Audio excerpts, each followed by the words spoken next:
Assalamualaikum warahmatullahi wabarakatuh. Perkenalkan kami dari kelompok 2, kelas 2020B, Departemen Pendidikan Kewarganegaraan. Pada kesempatan kali ini, kami akan mempresentasikan mengenai makna kebebasan. Sebelumnya perkenalkan, nama saya Nisa Bidayatul Hidayah dengan NIM 2008267. Nama saya adalah Gilang Permana dengan nomor induk mahasiswa 2009107. Perkenalkan, nama saya Kiki Nur Safitri Azahra dengan NIM 2004463. Nama saya Nurul Syamsi Sudrajat, NIM 2006607. Apa itu kebebasan? Kebebasan adalah tidak dalam keadaan diam, tetapi dalam melakukan apa saja yang diinginkan selama masih dalam norma-norma atau peraturan-peraturan yang telah ada dalam kehidupan, baik pribadi, keluarga, masyarakat, dan negara.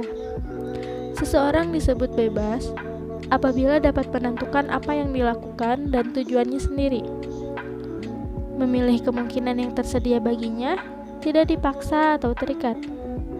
Kebebasan adalah kemerdekaan seseorang tanpa ada kekangan dari pihak manapun yang dapat menghalangi seseorang untuk melakukan suatu perbuatan. Namun, kebebasan wajib dikendalikan, karena dalam kebebasan dibebani kewajiban moral yang membuat sadar bahwa saya bertanggung jawab atas perbuatan saya. Kebebasan inilah yang membedakan manusia dengan binatang. Binatang cenderung melakukan sesuatu dengan instingnya, sehingga perlakuannya dapat diramalkan. Sedangkan insting manusia bersifat lemah dan terbuka, serta kebanyakan instingnya tidak dapat membimbingnya. Manusia adalah makhluk yang berakal budi, sehingga mampu memahami adanya alternatif-alternatif untuk bertindak. Kebebasan eksistensial pada hakikatnya terdiri dalam kemampuan manusia untuk menentukan dirinya sendiri. Sifatnya positif, artinya kebebasan itu tidak menekankan segi bebas dari apa, melainkan bebas untuk apa. Kebebasan yang ada pada manusia bersifat konkret. Misalnya, kita dapat menggerakkan tangan ke atas dan ke bawah. Namun, walaupun terus dilakukan, bahkan dengan kecepatan yang tinggi, manusia tetap tidak bisa terbang seperti burung. Kebebasan manusia juga terkekang dan membuatnya terbatas. Itu sebagai wujud khas dari kebebasan manusia. Pengekang kebebasan adalah paksaan. Paksaan menunjukkan bahwa kebebasan fisik bukanlah sekedar jasmani, melainkan berakar pada kehendak. Kehendak manusia sesuai dengan apa yang ada dalam pikirannya. Dengan kata lain, kebebasan jasmani bersumber dari kebebasan rohani. Kebebasan rohani adalah kemampuan kita untuk menentukan sendiri apa yang kita pikirkan, menghendakinya, dan melakukannya sesuai rencana. Kebebasan berpikir dapat dipengaruhi dari luar, sehingga dapat dimanipulasi. Orang yang sedang emosional tidak dapat berpikir dengan jelas, karena dipengaruhi tekanan psikis. Maka dari itu, pikiran dapat diganggu, bahkan dihancurkan. Kebebasan jasmani dan rohani saling terhubung. Dapat dikatakan bahwa tindakan adalah suatu kehendak yang menjelma menjadi nyata, dan kehendak adalah permulaan tindakan. Makna kebebasan eksistensial. Jadi, kebebasan eksistensial di sini adalah kemampuan manusia untuk menentukan suatu tindakannya sendiri. Kemampuan tersebut bersumber pada sebuah kemampuan manusia untuk berpikir dan berkehendak, dan terwujud dalam suatu tindakan ataupun action. Tetapi sebenarnya apa itu tindakan? Tindakan itu bukan sesuatu di luar manusia. Tindakan itu juga bukan bagaikan sebatang tongkat yang dapat saya pegang, tetapi sesudah saya pakai, saya letakkan begitu saja di pojok kamar. Dari perumpamaan tersebut bahwa tindakan adalah satu dengan diri saya sendiri. Artinya, saya menjadi diri saya sendiri melalui tindakan saya. Bahkan melainkan dapat dikatakan bahwa saya berada dalam bertindak. Maka, kebebasan eksistensial yang saya miliki tidak hanya berarti bahwa saya menentukan tindakan saya, melainkan melalui tindakan saya menentukan diri saya sendiri, yang dimana tindakan saya akan mencerminkan siapa diri saya. Kemudian, arti mendalam sebuah kebebasan. Arti mendalam sebuah kebebasan adalah makhluk yang menentukan dirinya sendiri. Manusia bukan sekadar simpul reaksi-reaksi terhadap macam-macam perangsang. Ia tidak ditentukan oleh segala kecondongan, melainkan terhadap dan berhadapan dengan kecondongan dan perangsang itu. Manusia mengambil sikap dalam tindakan yang bebas. Ia menentukan dirinya sendiri. Manusia tidak begitu saja dicetak oleh dunia luar, melainkan ia membangun dirinya sendiri berhadapan baik dengan tantangan-tantangan dari luar maupun dari dalam. Jadi, hakikat kebebasan adalah tanda dan ungkapan martabat manusia, karena kebebasannya manusia adalah makhluk yang otonom. Artinya, makhluk yang dapat menentukan dirinya sendiri, makhluk yang dapat mengambil sikapnya sendiri. Itulah sebabnya kebebasan begitu penting dan berarti banyak dan memiliki makna bagi kita. Sebab kebebasan adalah mahkota martabat kita sebagai manusia. Kebebasan sosial. Pada pembahasan sebelumnya telah disampaikan bahwa hakikat kebebasan terletak dalam kemampuan kita untuk menentukan diri sendiri. Kebebasan itu disebut eksistensial karena merupakan sesuatu yang menyatu dengan manusia. Artinya, eksistensinya sebagai manusia. Karena kebebasan itu merupakan eksistensial kita biasanya tidak sadar bahwa kita memilikinya, bahwa kita menentukan tindakan. Dan dengan demikian, diri kita sendiri adalah kenyataan yang biasa. Hampir sama saja dengan hal bernapas. Jika kalau kita tidak dapat bernapas karena alasan tertentu, seperti tertarik ke bawah oleh arus pusaran sungai, mendadak kita menyadari bahwa betapa kita perlu bernapas. Begitu pula kita baru menyadari kebebasan kita apabila ada yang membatasinya, tak terkecuali dengan orang lain yang membatasi kebebasan kita. Itulah sebabnya mengapa kebebasan biasanya kita hayati dalam hubungan dengan orang lain.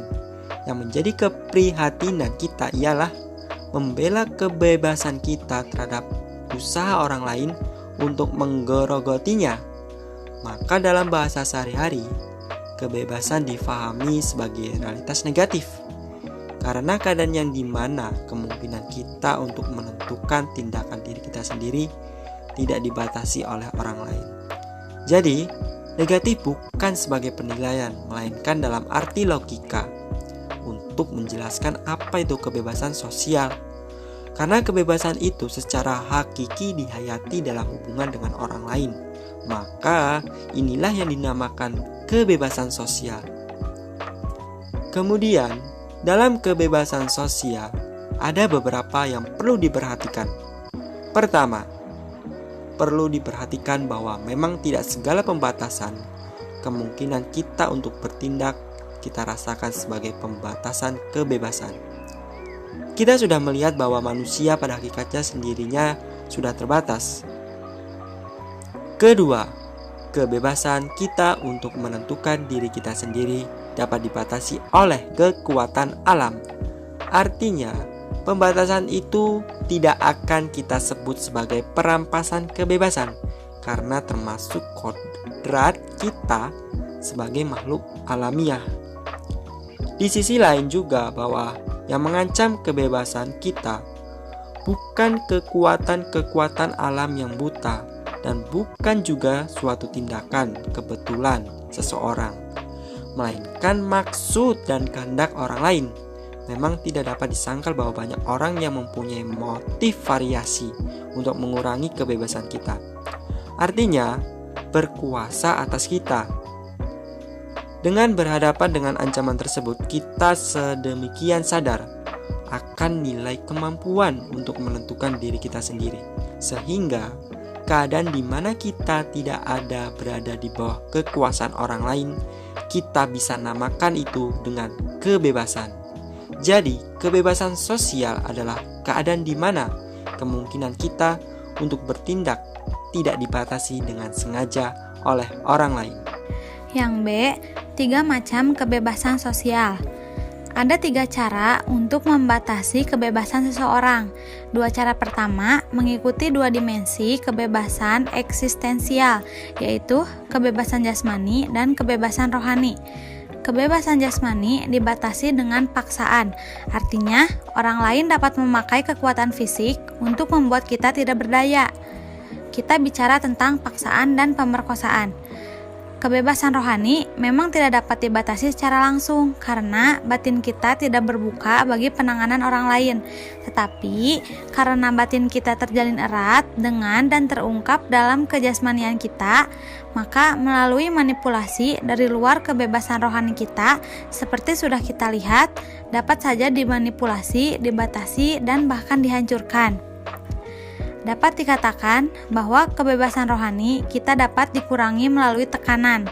Kesamaan antara 2 cara pembatasan kebebasan sosial kita ini, paksaan dan tekanan psikis, ialah bahwa kemampuan kita untuk menentukan diri dikurangi atau ditiadakan. Tetapi masih ada pembatasan kebebasan sosial ketiga, yaitu melalui perintah dan larangan. Jadi masyarakat, misalnya ibu atau guru, kepala kantor, atau negara melalui undang-undang meletakkan sebuah kewajiban pada bahu saya. Kewajiban itu dapat bersifat positif, lantas merupakan perintah untuk melakukan sesuatu, misalnya untuk pergi membeli korek api atau untuk membayar pajak, dan dapat berupa larangan, misalnya larangan mendengarkan kaset di waktu kerja.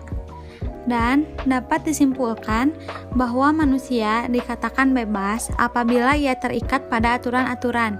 Apabila ia tidak mengakui hal itu, maka ia tetap tidak bebas karena dikuasai kecenderungan dan senantiasa dipengaruhi dan terikat pada hukum yang lebih tinggi dan tidak sempurna. Tidak memaksa manusia, sebaliknya aturan memberikan kebebasan kepadanya. Manusia bebas untuk menerima atau tidak menerima aturan tersebut. Meskipun demikian, kebebasan merupakan kenyataan yang begitu pentingnya, sehingga tegak runtuhnya kesusilaan tergantung pada pengakuan atau pengingkaran atas kebebasan dan tanggung jawab. Sejalan dengan itu, kerukunan umat beragama, yaitu hubungan secara umat beragama yang dilandasi dengan toleransi, saling pengertian, saling menghormati, saling menghargai dalam kesetaraan pengalaman ajaran agamanya, dan kerjasama dalam kehidupan masyarakat dan bernegara.